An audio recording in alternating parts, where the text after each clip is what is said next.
that makes a man of taste sicken in his soul. I'll tell you, friends, if you're out there in the darkness, 5 minutes ago, an orgy broke out here. And I'm just sorry you missed it. By the way, can't you just see now 25,000 cars heading for the village? Wouldn't you like to once get invited to an orgy? Yeah.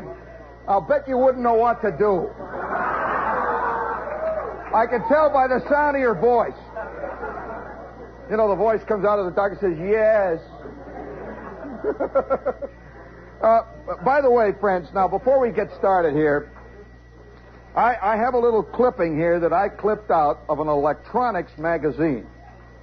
And I would like to read it to you. It's the question and answer. They got a little department in this electronics magazine. Now, you never expect to find this kind of stuff in an electronics magazine. You know, I'm a licensed ham and all that, and I read all these dull magazines. It's terrible, you know. They got a center fold out now in QST. That's an in gag. And they've got a question and answer thing. You know, the question and answers usually run like this. When using a multiple dipole triode in an inverted feedback circuit, Uncle Tom. Well, the head of the guy, you know, it says, Uncle Tom answers your questions. And it says, how do you handle the problem of a low inductance building up around R2 when C1 checks out at 5,000 volts potential? And Uncle Tom says, next question. All right, now listen to this one. Here's a question, Uncle Tom. It says, about 3 years ago, I took a flight that passed over northern Canada. Somewhere north of Hudson Bay, there appeared in huge letters on the ground a totally outrageous and unprintable 4-letter word. The flight crew told me that it's been there for years, but could offer no explanation. What's the story? And then it says, name withheld. And then underneath it, here's Uncle Tom's answer. An Air Force friend told me that between 1949 and 1951, a bored technician stationed at a U.S. radar installation left this monument that neither time nor government can eradicate. Shut up, will you? There's always one. If you're quiet, you'll hear his pimples. They're mating tonight. Using a bulldozer abandoned by the Air Force, this radar soldier spent 2 years and great effort pushing boulders into this one gigantic word. And it says it can be seen from over 10,000 feet high. It says government officials have exchanged memos full of circumlocution, because no Latin equivalent of this word exists. Wonder what word it is. Right, Georgian, hocker, gricula, conk. It says, but they failed to find a solution that would not embarrass everyone concerned. So, if life exists on other planets, this may well be the very first message received from us. And it would be true. I mean, I could see some guy in Venus, you know, they've got this 7,000-inch telescope. And that one word comes drifting out. And they spend the next 200 years translating it. And it turns out to be the Rosetta Stone of Earth. You'll have to explain what Rosetta Stone. Rosetta Stone is not used in polishing jewelry. Well, you know, that reminds me, though, you know, you notice it's a radar technician. It was not an infantry soldier. It was not a guy in the artillery. And why is this? Well, because two things. Being a radar technician is the world's most boring thing, And the other thing that comes into mind is being a radar technician. Everything is abstract. And so you get bored. I mean, you get bored so that you don't even... Boredom, you can't even believe. In fact, I was a radar technician. Oh, I can speak with authority on that, I'll tell you. And after 2 years of listening to that crummy radar set, you sit there in your little tent, you and Gasser, Zinsmeister, and out there in the boondocks, this thing keeps going, That's all it does, and the wind comes sighing through the dipoles.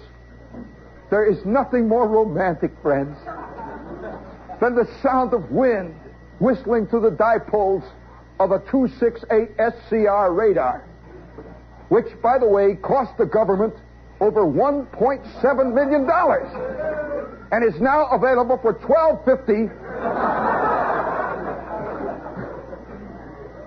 In case you really want to drive your neighbors nuts. And this thing just keeps going,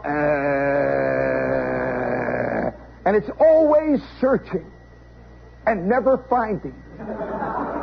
Our radar set could not even detect its own antennas. And see, so you know what that does. Not only is it boredom. Now, I want to tell you, wait a minute, at ease now. I'll tell you, boredom is one thing. But when boredom is coupled with eternal failure, it's something else. It's like, nobody can deny that washing dishes is boring. You stand there, you wash dishes, Well, can you imagine what it would be like? As you wash the dishes, you put them back up on the rack, and they get dirtier. I mean, instantly. Gravy gets all over them. You put it back in, you wash it. You say, I'll put them on this side. And now there's ketchup and crumbs from a meatloaf suddenly appeared. Well, eternally, 10,000 years of washing dishes. And then, finally, you would be compelled to write things in 4-letter words. I mean, tastefully arranging the dinner plates. Hey, that gives me an idea. Hey, can't you just see old Aunt Emily? Aunt Emily, who's hanging over the sink all of her life, with her hair up in curlers. And she comes to the dining room door, and everybody's sitting there. You know how it is always on the holidays. They're all sitting there with the papers all over. Fat, they've been drinking beer and all that.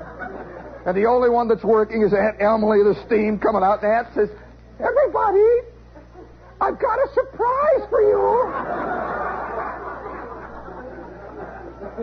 And they, let's humor the old doll. And they get up, and there, tastefully arranged, on the kitchen table, is a 4-letter word coupled with a 3-letter word. Let's give Aunt Emily a hand.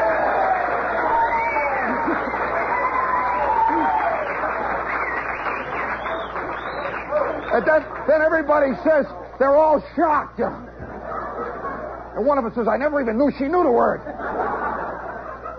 And M says, I saw it in the subway. On my way to Macy's. I thought you'd like it. Oh, yeah, So ultimately, when you find yourself faced with this kind of boredom, you have to face life for what it is. You get to see yourself for what you are.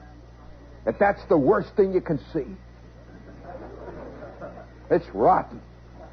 You try to do everything to expunge that vision from you. You spend all of your off hours buying clothes at Robert Hall. Electric blue sport coats. Yeah, you buy yourself gray flannel suits. And yet deep down inside is that naked animal. That naked animal who you saw one day in the boondocks working on your radar set. And so boredom, you see, gets... By the way, speaking of Aunt M, I'm not one who looks... When I see this nice lady coming down the street, I see them all the time, with the flowered dresses, and she's got the blue hair. She's got one of these net shopping bags. They're always carrying shopping bags that look like they're full of bones or something, You know, these nice little ladies, you know, that when you're going for the Fifth Avenue bus, get you in the groin, you know. Oh, many's the time I've gone spinning up against the bus, you know. And for some reason or other, I always say, excuse me. I don't know what it is. Masochism, you know. Basic sense of guilt. Oh, yeah, I had one little old gal, I'll tell you, gave me a chop over the kidney one day. Oh, but, you know, I was just standing there reading her Daily Inquirer. It says, axe murderer slays 7, makes him into soap. I mean, just the kind of stuff you see in the Reader's Digest, you know. And, you know, and I remember, oh, yeah, I've never, I had an experience one time, I'm going to tell you, that I never, to this day, whenever I see one of these nice little ladies, the Aunt Emily type, I never forget it. Because I'm in the Army one time, see. And I'm sitting in this crummy barracks. There's Gasser sitting next to me, see. We're just sitting. You could smell the butt cans. They're over there fermenting. You know, once in a while, the squawk box. We had this squawk box. And it would go, ah! And another obscenity would come out of it. You see, it connected itself with the orderly room. And in the orderly room, there was the first sergeant. Yes, Kowalski. And there was Lieutenant Cherry. And between the two of them, they were always cooking up these beautiful little things to say. Like, you'd hear this, and we'd all cringe. The squawk box. And then it would go, they're only on a double, but we'd sit there and look at it. And way down at the end, Edwards, who was the literary one of our crowd, Edwards would say some beautiful thing back to the squawk box. It was a two-way squawk box. And then you heard, who said that? Silence. Company K was just working away through its life. The thing came out of the squawk box and, the following men are available for a pass over the weekend and should be prepared to pass an inspection. I know, here are the men. Are you out there? Shepard, J.P., Gasser, Edward G. On up, what do you know? Get the pass. My God, they're springing me. Oh, I'm going to get out of this place. I get up and I can't, you always suspect treachery. Oh, yeah, I remember some guys, every time you get a pass, in an outfit that don't give passes. That means they're preparing you for something. Something real good. In fact, I remember they took one group out of Company K. We got very nervous about it, see. Because early in our training, they posted on the bulletin board, the following men will have a 3-day pass and will obtain transportation home. Everybody says, oh, are those guys lucky? How come they rate that? And 3 days after they got back, they were parachuted into Hungary. Makes you suspicious of passes.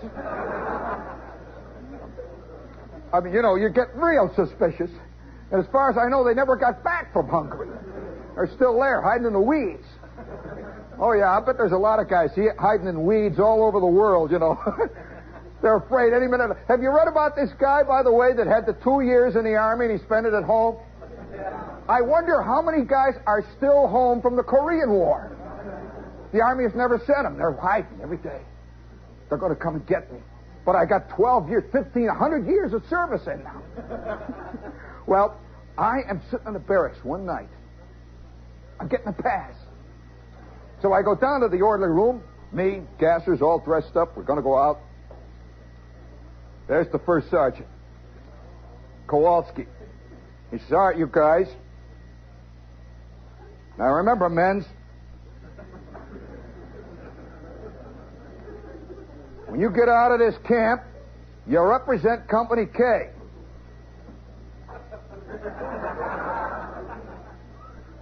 Remember, men's? Company K is the best damn company in the whole damn army, right? Oh. Company K, the 362nd Airborne Mess Kit Repair Battalion. That's what we always called ourselves. I was in the handle platoon. Gasser was a cup man. After all, don't laugh. The Army travels on its stomach. You see these movies, and you see John Wayne jumping out of an airplane. What happens? They land. And they bust up their mess kits. Immediately after, 4,000 other guys come down. They got soldering irons, Don't laugh. Being a service troop is not easy. Nobody sings songs about the Signal Corps. You always hear, off we go into the wild blue yonder. And, that would bug us in the Signal Corps. Off we go into the wild blue yonder. And who's sitting in the back of that crummy old plane? 9 Signal Corps guys. Where are they going? They're just going to Camp Pendleton. They ain't in the wild blue yonder. Then they would sing these, the infantry song, the Roger Young song. All these great things. Then you'd hear the caissons go rolling. The Signal Corps had no song. Until one day, it was written by Gasser. The best service song I ever heard. It was done to the tune of Onward, Christian Soldiers. Onward, onward, Signal Corps klutzes, onward. I can't sing the rest. Beautiful song. And it got very popular in the Signal Corps, and they searched for 3 years trying to find a guy who wrote it. And, we'd sing it once in a while in formation there, and Lieutenant Cherry'd walk around in front of us. Oh, you ought to see the look on the face of a Signal Corps first lieutenant who is from West Point. Oh, yeah, and all of his life he dreamed of leading a charge. At the very least. And here he is, Company K, 3162nd Signal Airborne Mess Kit Repair Battalion. Well, so naturally, this makes him even madder about life than Captain Ahab. He's bugged. And the only thing he could take it out on, me, Gasser, Edwards, and they take it out on many different levels. The most obvious, of course, little things like KP and that's nothing. It's the secret ones. I go down and get my pass that night, see. Kowalski's walking around back of the desk. And have you ever been in an orderly room in a company? They've got this little swinging gate. They've got a kind of counter. And back of it, over here, sits the CQ. He's the Fink on duty. Yeah, the CQ is always, he's the resident Fink. He's one of you, That son of a gun's an enlisted man. His job is to yank passes. He's sitting there, he's kind of like a little low-level Eichmann. You really want to kill him, There's always a guy, he's got a big band that says CQ. And he's sitting there with that smug look on his face. As each guy is called into the orderly room for another bit of obscenity, he writes it down. Kill him, And here's Kowalski. Big old Kowalski walking around. He's got his sunglasses on. We had this first sergeant went through the entire war. Night and day, summer and winter. Total darkness. He wore Air Corps sunglasses. Those green kinds, hat pulled down. It's Kowalski. He's walking around. He says, all right, you guys. You got yourself a pass. Now, I don't have to tell you guys, you got to go prepared. Issue the kits. You'll have to explain that when you get home, gang. You see, the Army is always hopeful. And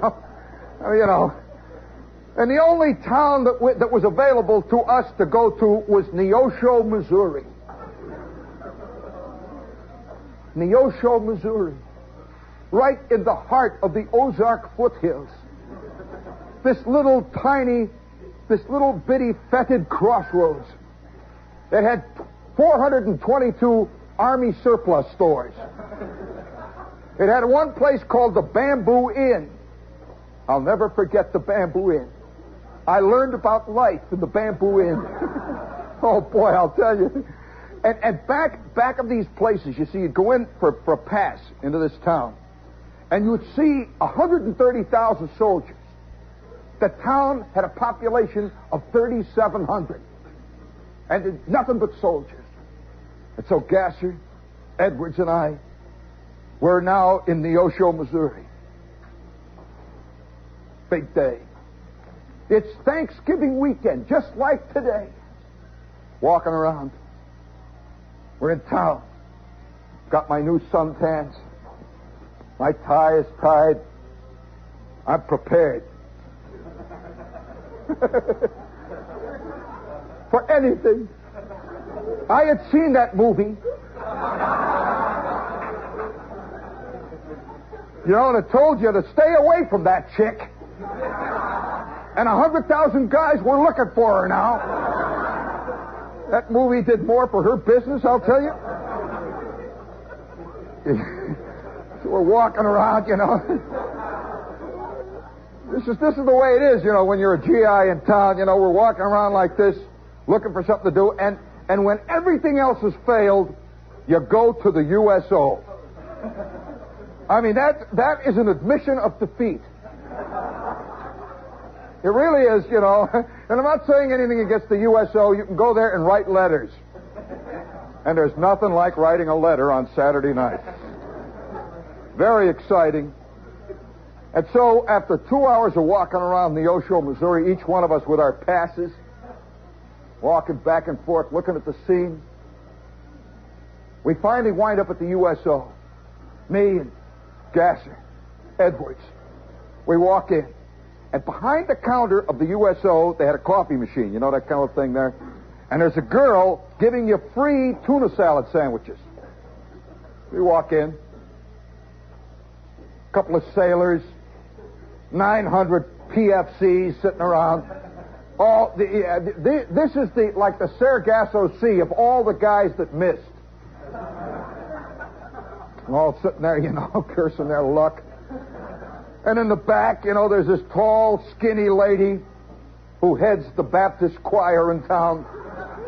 And she's playing ping pong, you know, with a staff sergeant. You know, she's great. She's got this backhand, you know. Every time she takes a shot, you can see the sweat come off her mustache. You know. It's that kind of life. Realizing that we are about to have an educational moment. One of those true golden nuggets of life. I mean, a beautiful one. And one today that even now, 3 o'clock in the morning, some mornings, you know, I'm lying in the sack. I wake up and I look up at the ceiling. And I see the scene again.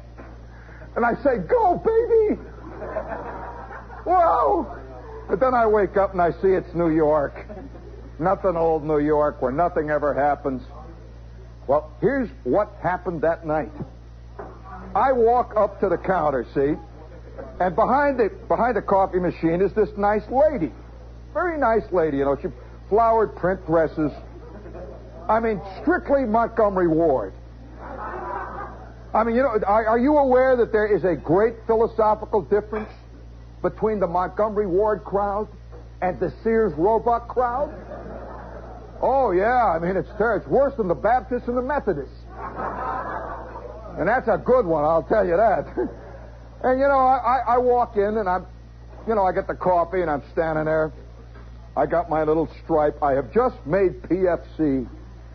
And, you know, that's a great moment.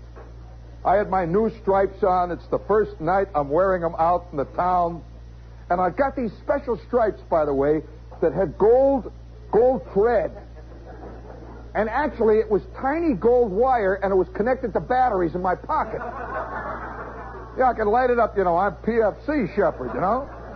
I have risen up the command ladder And now, after only 3.5 years, it's been every inch clawed my way up. Are you aware that in the Signal Corps they have no rank? That believe me, in the Signal Corps, a staff sergeant is the equivalent of a full bird colonel in a real Army outfit. In the Signal Corps, I've seen PFCs commanding 1,000 guys. So, there's no rank.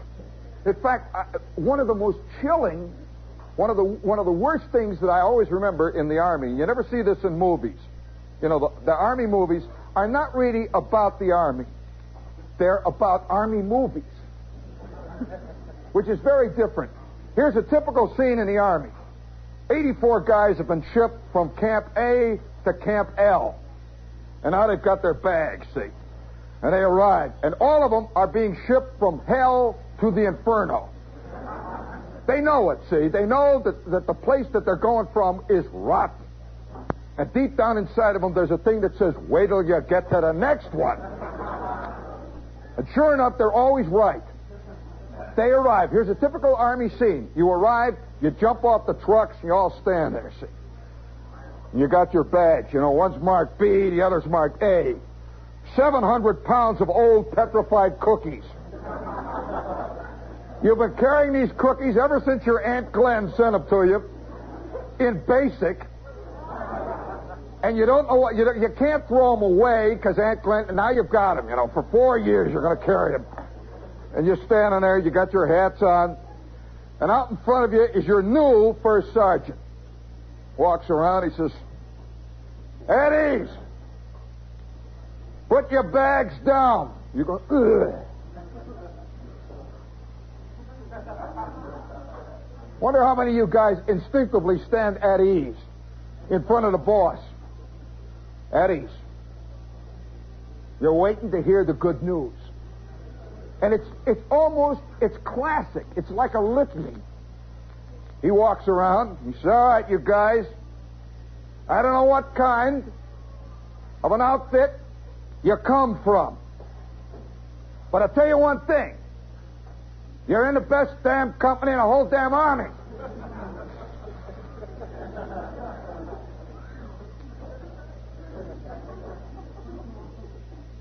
And nobody says anything. It's a litany. It's like that scene where Gary Cooper walks down that lonesome, dusty street and meets Slag Clanton. It's classic. You know what's going to happen, and you're just waiting to see how long it will take it to happen. So you're waiting. All right, men. First thing I want you to know about this outfit, if you play ball with me, I'll play ball with you. And, of course, half the guys standing there are finishing the last half of it. I'll play ball with you. I'll bet you'll play ball with me. That's right. It's like bowling. Some guys are pins, other guys are balls. Anybody below the rank of corporal is a pin in this outfit. Yeah, I know. So you just stand there, you see, with your suit on. Then he walks around. Here's the next movement. Then he says this. I want to tell you one thing. I want you guys to stay on the ball. That word will have to be filled in by Norman Mailer. You say, I'll stay on the ball, all right. And I'll tell you another thing, men. And I don't want nobody here to do no griping about what I'm going to say. Because if I hear one word about this subject from now until we all get blown up in Europe, if I hear one word, I'll bust your so low that becoming a private is 3 grades up.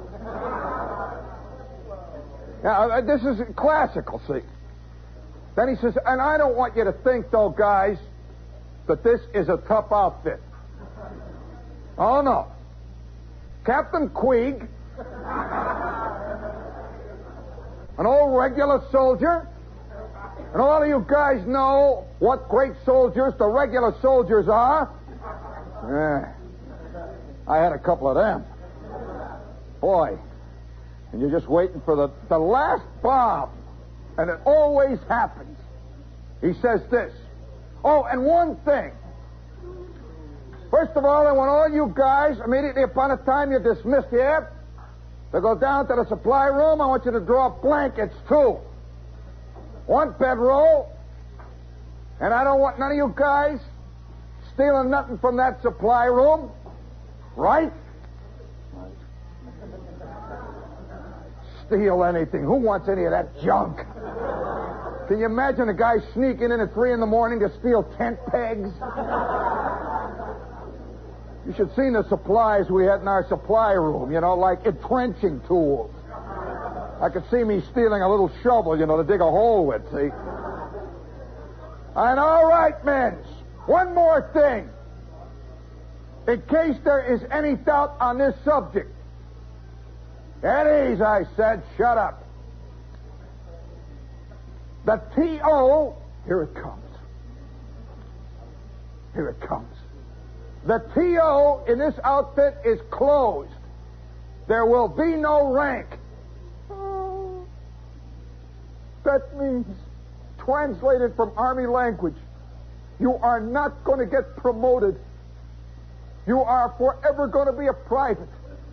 As long as you're in this crummy, stinking outfit. Oh. Again. How am I going to do it again? I remember at the end of 2 years writing home to my mother. And she says, right away, the first line of the letter says, how come Jack Morton is a colonel? And he's only 12. Well, he ain't in the Signal Corps. We got guys that are over 400 years old that ain't even made corporal yet. And they're West Pointers. Oh, so gee, oh, no. Forever it's going to be Privatesville. But then he says, all right, men. Attention. We're standing. That's attention in the Signal Corps. Kind of leaning slightly, and with the winds of adversity, you stand. Nobody's going to make a movie about you. Oh, no. Nobody's going to write a book about you. Oh, not at all. The only thing that's going to happen is that, and one thing you knew in the Signal Corps, one thing, they always had this cheerful little sign, and it was always in the orderly room. Hanging, big. And by the way, are you aware of what the Signal Corps colors are? Well, they're a kind of orange. You often see that same orange on the bottom of birds' cages.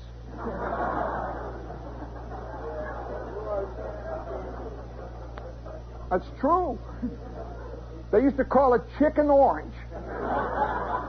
Yeah, that's the Signal Corps. Did you know that every branch of the service has its own color? The infantry is that light sky blue. The artillery is red. Very dynamic colors. Ours was that kind of chicken coop orange. It was faded. And so you'd see in that big orange thing, it says, be proud.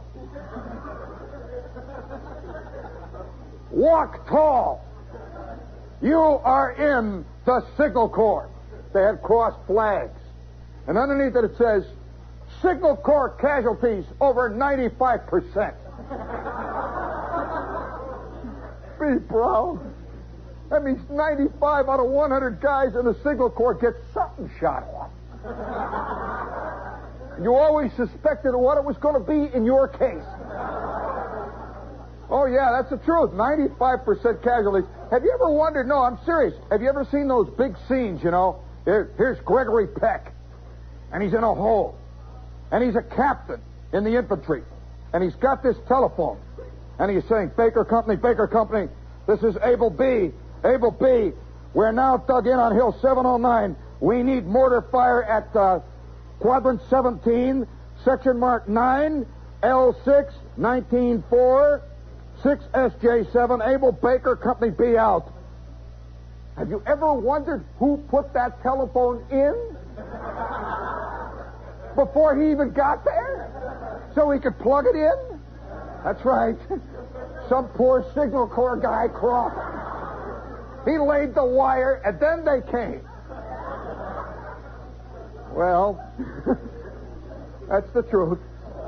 And I can remember all of a standing inspection. You know, you always see, have you ever seen guys, you see the movies, you know, where they got the rifle, they're throwing the whole bit, you know, and they throw the gun back and forth, they snap the bolts open. Well, in Signal Corps inspections, we would all stand there like this. We would hold our wire cutters. The first sergeant would come along and he says, look, there's insulation on this one, clots. You catch your wire cutters. Sorry, sir. And then they had soldering iron inspection. And then they had those other ones. That would happen at 3 o'clock in the morning.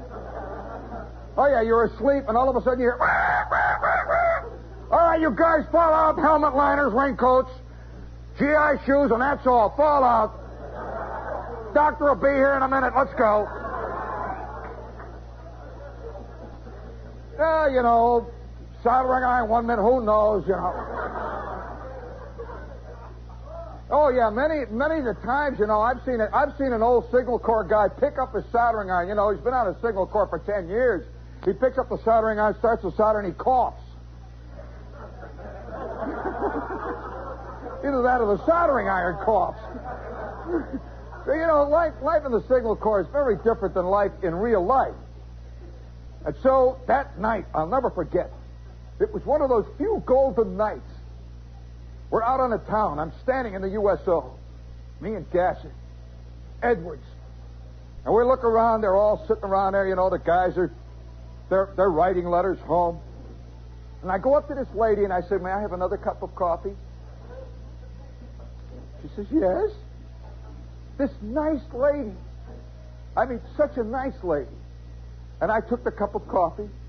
And then she said to me, young man, would you care to spend a day with a typical Neosho family? Well, it depends on the family. You know, there are families and there are families.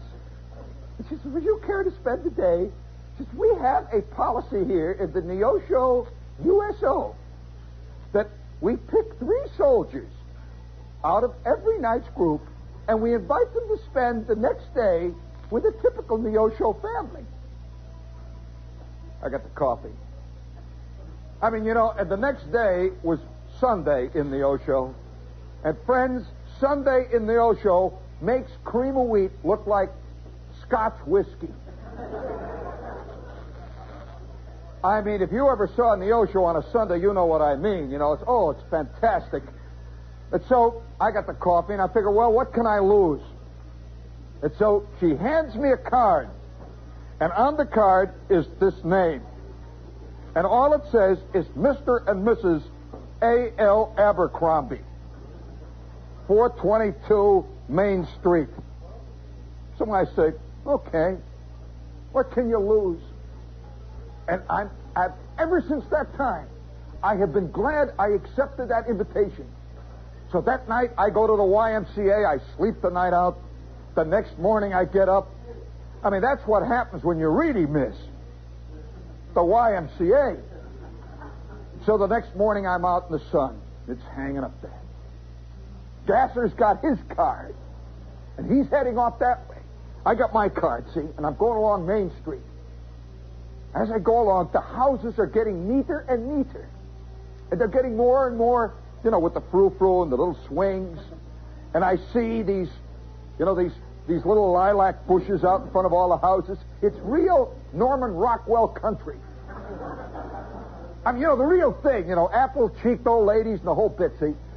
So I figure, well, this is really going to be a drag. I could just feel it coming. But there it is. Main Street. There's the address. And it looked like any other house. Little did I realize how like every other house it was. Up I go, knock on the door. GI, and I hear these footsteps approaching. I hear thump, thump, thump, thump, thump, thump, thump, thump, thump. The door swings open, and I want to tell you, friends, there at the doorway was the kind of thing that you only see in the movies that run at 2 in the morning at the American Legion Hall. Woo! Woo! And she says, yes. That Southern talk, yes. What can I do for you, soldier?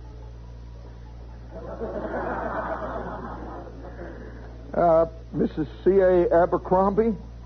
No, that's my mother and daddy. Come right in. Oh, boy. Oh, wow, So I walk into this house, and you could not believe what a classical house it was. Ferns. They had ferns growing, and you could hear the aphids. Yeah, that feeling, of a real itchy kind of house. And they had this overstuffed furniture, and I sit down on it, and I'm sweating. Soldier, I don't know what to expect. And they had this kind of wallpaper, the kind of wallpaper that looks like it's crawling up towards the ceiling.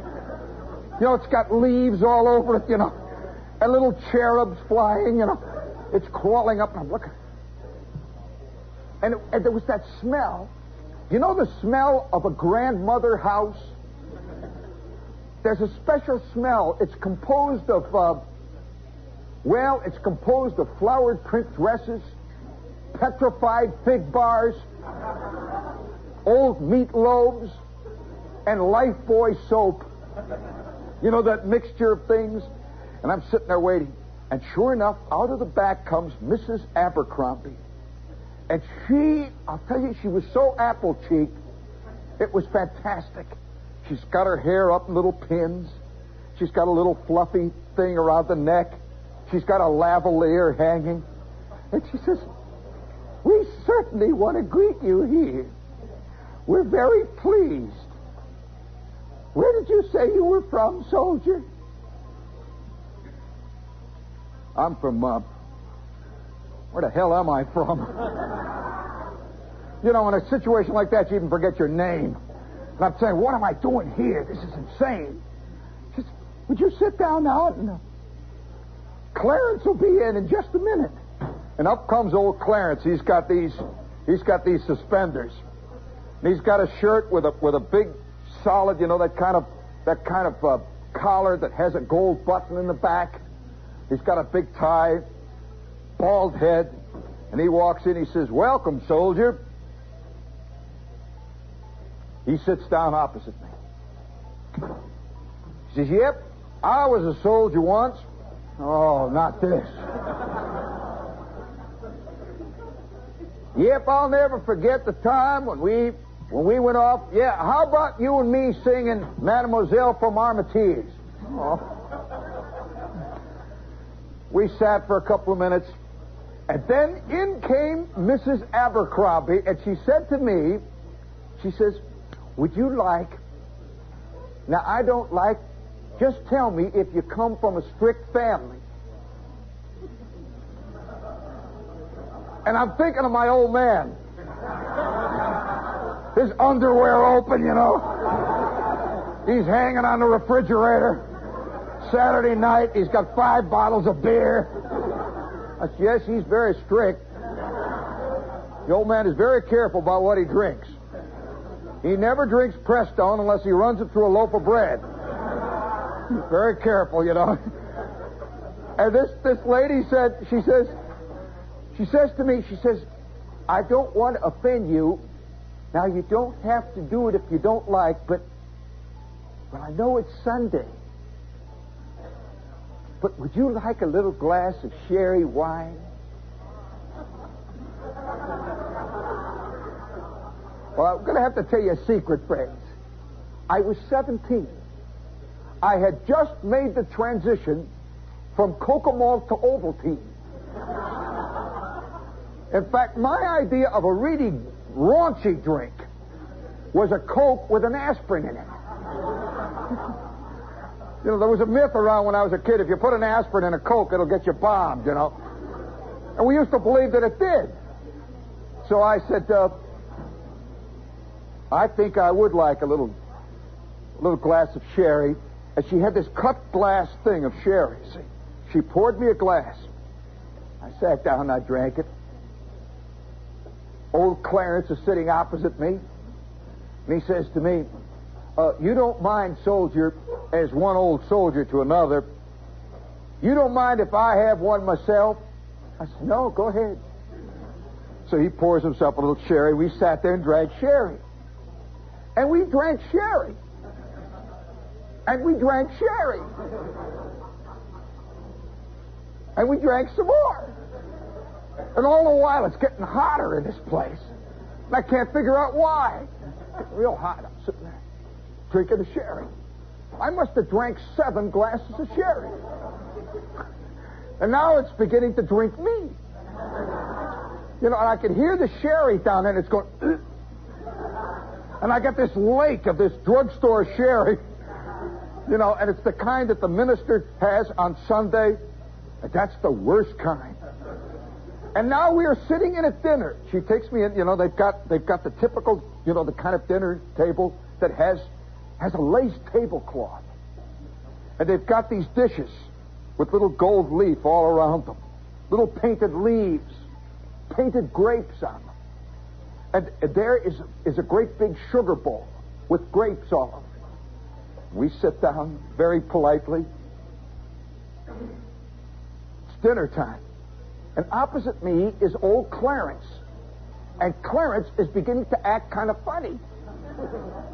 Clarence says, and now I think we'll say grace. No, I don't think we will. How about let's just dig it in? So, gee, this Sunday's kind of working out. So we start digging in, and you know they have fried chicken, southern Missouri type fried chicken. I eat the fried chicken, and that mixes nicely with the sherry. And I can hear it mixing with the sherry. And her fried chicken, by the way, you know the myth about how great grandmas cook fried chicken? Grandma fried her chicken in kerosene. I'm telling you, she had mashed potatoes and made library paste look like caviar. But by that time, I don't care, you know, and I'm shoveling the stuff down. And Clarence is sitting opposite me.